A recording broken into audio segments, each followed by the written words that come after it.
सुप्रभात प्यारे बच्चों, आशा करते हैं कि आप सब अच्छे होंगे, स्वस्थ होंगे, मस्त होंगे और घर बैठे पढ़ाई का आनंद ले रहे होंगे। बच्चों, आज हम लोग टोपी नामक पाठ का अध्ययन करेंगे जिसके लेखक सृंजय जी हैं। यह रचना कहानी विधा पर आधारित है। इस कहानी में लेखक ने सामाजिक समस्याओं को उजागर करने का प्रयास किया है। सृंजय जी का जन्म 25 जनवरी 1961 ईस्वी में आरा, बिहार में हुआ था। उनकी प्रमुख रचनाएं कामरेड का कोट, नंगा। इनके उत्कृष्ट कार्यों को देखते हुए इन्हें कृष्ण प्रताप पुरस्कार से सम्मानित किया गया। यह सम्मान बिहार सरकार द्वारा दिया जाता है।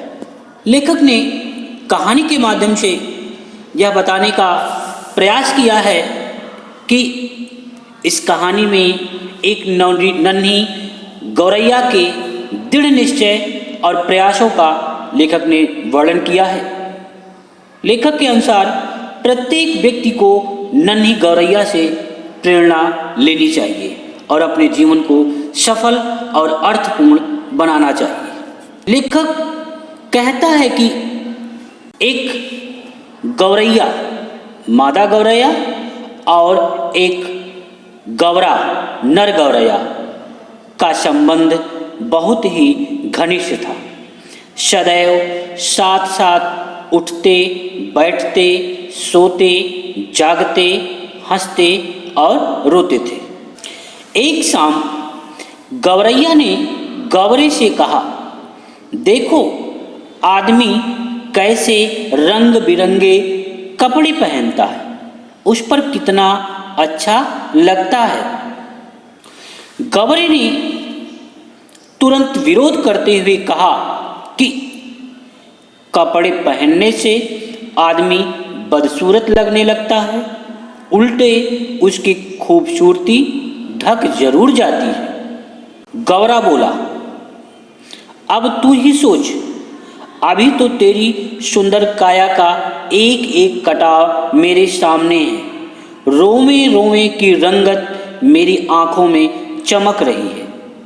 अब अगर तू मनुष्य की तरह खुद को सिर से लेकर पांव तक ढक ले तो तेरी सारी खूबसूरती ओझल हो जाएगी कि नहीं। गौरैया ने कहा, आदमी मौसम की मार से बचने के लिए कपड़े पहनता। तब कपड़े का विरोध करते हुए गौरे ने कहा, कपड़े पहनने से आदमी की जाड़ा, गर्मी, बरसात सहने की शक्ति जाती रहती है। कपड़ा पहनते ही उसकी हैसियत का पता चल जाता है। आदमी की हैसियत में भेद पैदा हो जाता है। तो बच्चों, आज की कहानी में बस इतना ही। चलो देखते हैं कि आज आप लोगों ने क्या सीखा।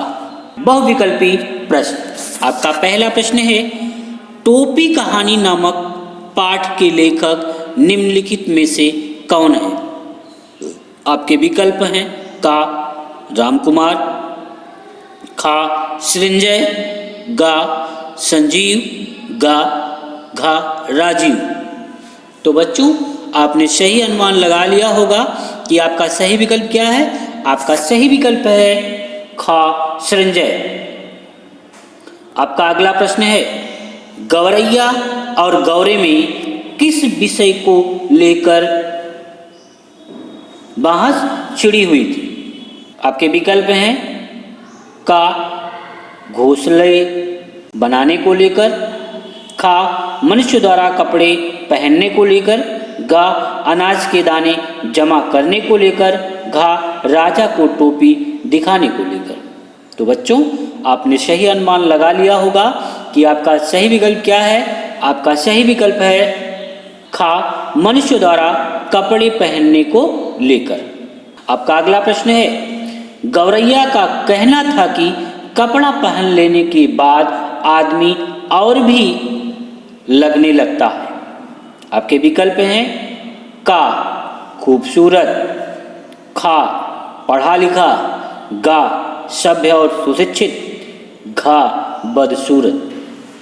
तो बच्चों आपने सही अनुमान लगा लिया होगा कि आपका सही विकल्प क्या है। आपका सही विकल्प है का खूबसूरत। आपका अगला प्रश्न है, गौरे द्वारा मनुष्य के कपड़े पहनकर खूबसूरत लगने का विरोध करने पर गौरैया ने कहा, लगता है कि आज चुग आए हो। आपके विकल्प हैं का करेला, खा धान, गा लटजीरा, घा नीम की फली।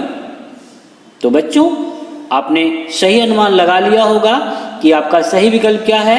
आपका सही विकल्प है गा लटजीरा। आपका अगला प्रश्न है, गौरे ने कहा कि आदमी के कपड़े पहनने से पता चल जाता है। का औकात का, खा दिखावे का, गा हैसियत का, घा इनमें से कोई नहीं। तो बच्चों आपने सही अनुमान लगा लिया होगा कि आपका सही विकल्प क्या है। आपका सही विकल्प है गा हैसियत का। आपका अगला प्रश्न है, गौरैया बोली, कपड़ा केवल अच्छा लगने के लिए नहीं, बचने के लिए भी पहनता है। आपके विकल्प है का आदमी की मार से, खा मौसम की मार से, गा हैसियत के भेदभाव से, घा उपर्युक्त सभी से। तो बच्चों आपने सही अनुमान लगा लिया होगा कि आपका सही विकल्प क्या है। आपका सही विकल्प है खा मौसम की मार से। प्रश्न अभ्यास, निम्नलिखित प्रश्नों के उत्तर दीजिए।